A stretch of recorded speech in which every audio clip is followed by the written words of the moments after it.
Good evening. Welcome to tonight's National Intel Report. I am Jeff Bennett, filling in for John tonight for the next 2 hours. It's Tuesday. You know what that means. Got a guest that'll be with us for the next 2 hours. I can't even call him a guest. He's kind of a co-host. He's the reason most of you tune in on Tuesdays.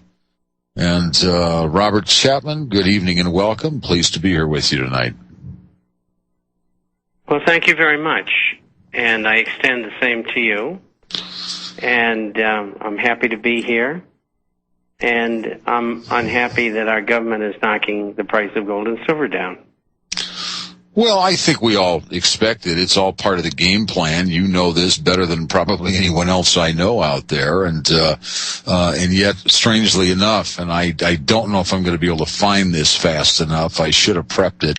I didn't have a lot of notice about coming on tonight, so we're going to do what you and I do, and we'll please to the audience, we will open up phone lines after the bottom of the hour break and leave them that way for the balance of the program tonight. But going back to your comment, Bob, yeah, they're playing the game. They've allowed it to go where it's gone, or whoever's done it, and it's time to kind of pull the rug out. I shared last night with my audience that I received an email over the weekend from a gentleman who wanted to his uncle wanted to purchase $100,000 worth of gold and silver, wanted my recommendations, wanted to know how we go about it, but his uncle is very nervous because he doesn't know who we are, knows nothing about us, has never heard us.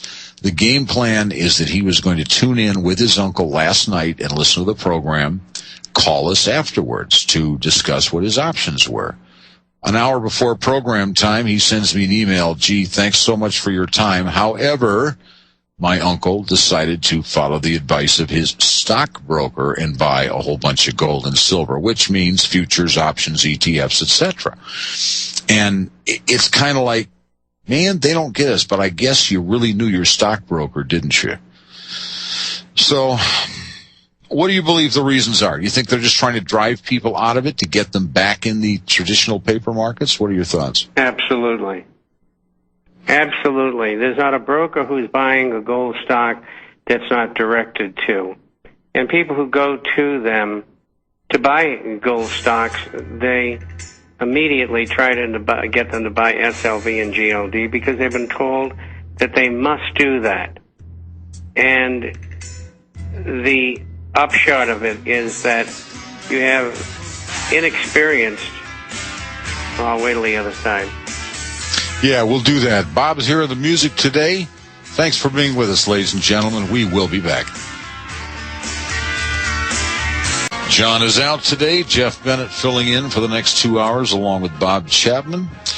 Bob, you were making some comments before the break. We were discussing with the audience I guess some of the causes of the decline in the metals markets this week. And, of course, many of the pundits are jumping on it saying, see, we told you so.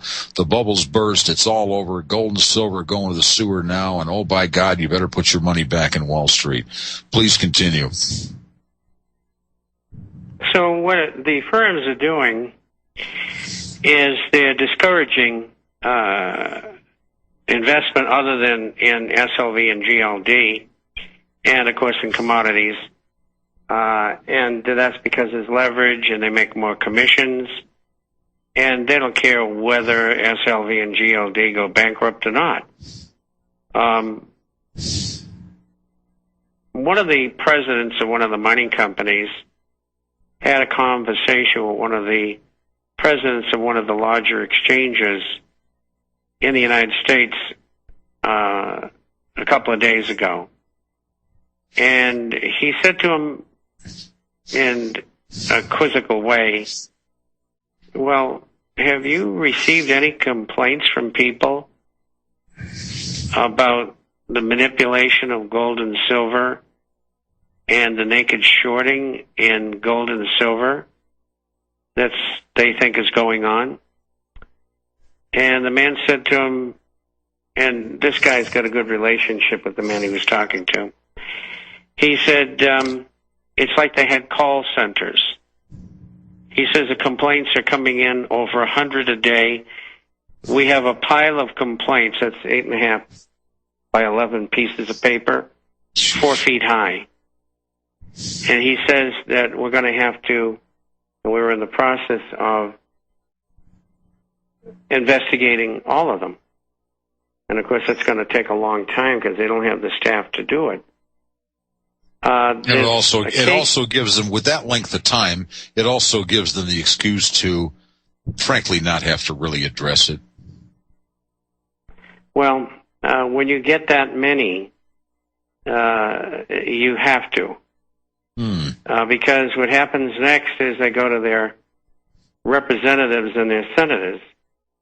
And what I've been doing, starting about a week ago, I said to people on programs and subscribers that they should write a letter to that effect, and that the government is manipulating the gold and silver markets and the shares, and you want it stopped, to every congressman, and also to the SEC and the CFTC, as well as the exchanges. And if they get thousands and thousands of these things, they're going to start paying attention, particularly the politicians. So, sure. And so that, along with everybody stepping in and buying silver, is a good idea as well, even if they've only buy 1 ounce or 1 coin. There's no question that anybody with half a brain knows exactly what's going on. Last week, silver margins were increased by the CME twice, about 20%. Today they raised them again, so now they're up 30%, which is a psychological factor in this market, because most of the people in the market are big hitters. They don't buy 3 or 5 contracts. They buy 300 or 500 or 3,000 or 5,000. That's the kind of market this is. May I ask a question? When you talk about increasing the margin, does that mean that they have to put more money in for each contract they're purchasing than they did, say, 3 weeks ago? 30% more money. Okay. And that is designed to do what? Normally, keep people out of it. In a normal market, you'd be kicking people out of the market, but in this one, what they're doing, the big hitters, they're waiting to see when the government is going to let up on their naked shorting. They're not covering any of their naked shorts. And you'll see that in the next set of figures on Friday. Mm-hmm. We did see some short covering in gold last week. A little bit, 7,000, 8,000 contracts. Good, but not big. Big would be 15 or 20. And so they're trying to psychologically, along with the media and the brokerage houses, there's a number of commodity houses that demanded additional margin far above and beyond what the CME asked for. Mm-hmm. The CME owns the COMEX, and so they're the ones that make the rules. And those rules come from the Treasury Department. And, of course, these people in the exchanges very well know that. And they're getting some fierce heat. In fact, there's one case in the shares right now that has been investigated for 2 years in Canada. They're about to bring charges up there soon. All of the work was turned over to private law firms. And in the United States, they now know all about this at the SEC, and they're going to have to act. And if the company's right, there's going to be a lot of scandal, and that'll be used as a benchmark for other companies going to the SEC and say, look, that case over there, you found out what was going on with that, which was illegal, and you did something about it. Now I want you to do it for my company, and it's even worse. Oh, my word.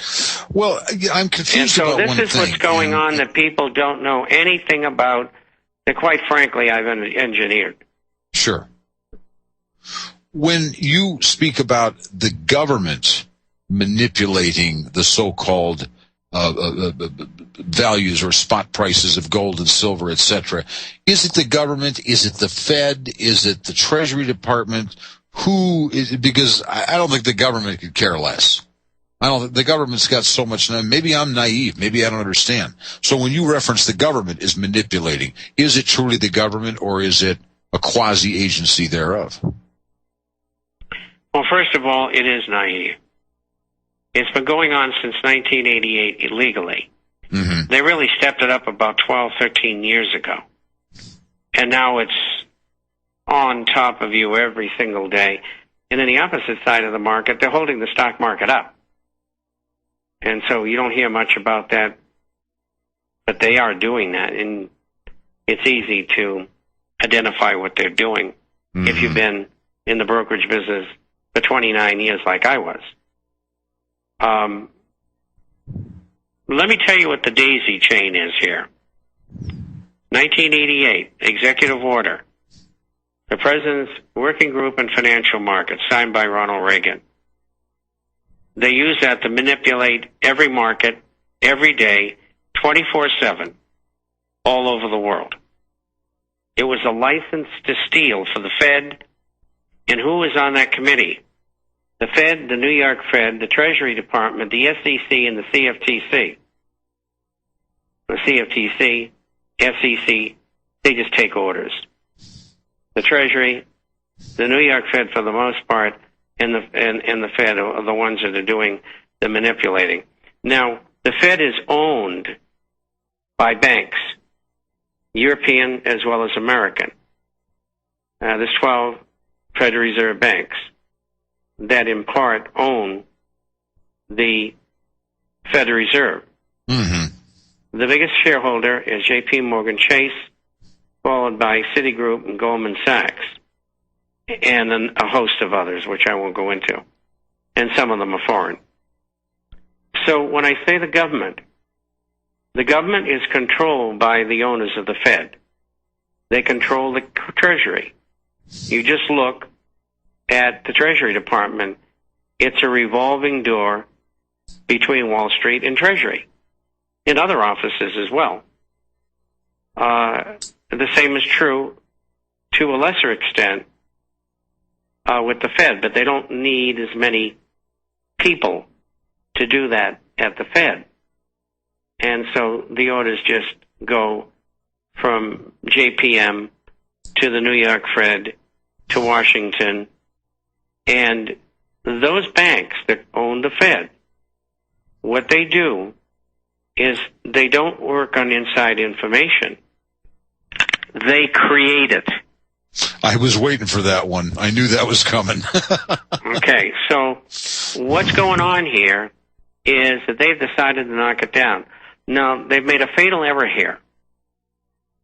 And I've been a trader for many, many years. I was a professional for 25 years. And when you spike a market the way they did, you're just looking for a spike on the other side. Mm-hmm. They have no silver. They have no gold. And everything is being done with futures, options, but not so much options, but derivatives. And this is where they're manipulating the market. And it takes a very lot of money to do that. And so the big hitters are waiting in the wings right now. Right. They are China, India, Russia, Brazil, Iran, even Mexico, and many others. And what they're doing is just waiting to see if they can get some support. The minute they get it, maybe from 40, 41, 42, somewhere in here over the next few days, it should turn and spike by $5 to the upside. All right, we'll pick up on that when we get back. Got to go to a quick break, ladies and gentlemen. We will be back with Bob Chapman.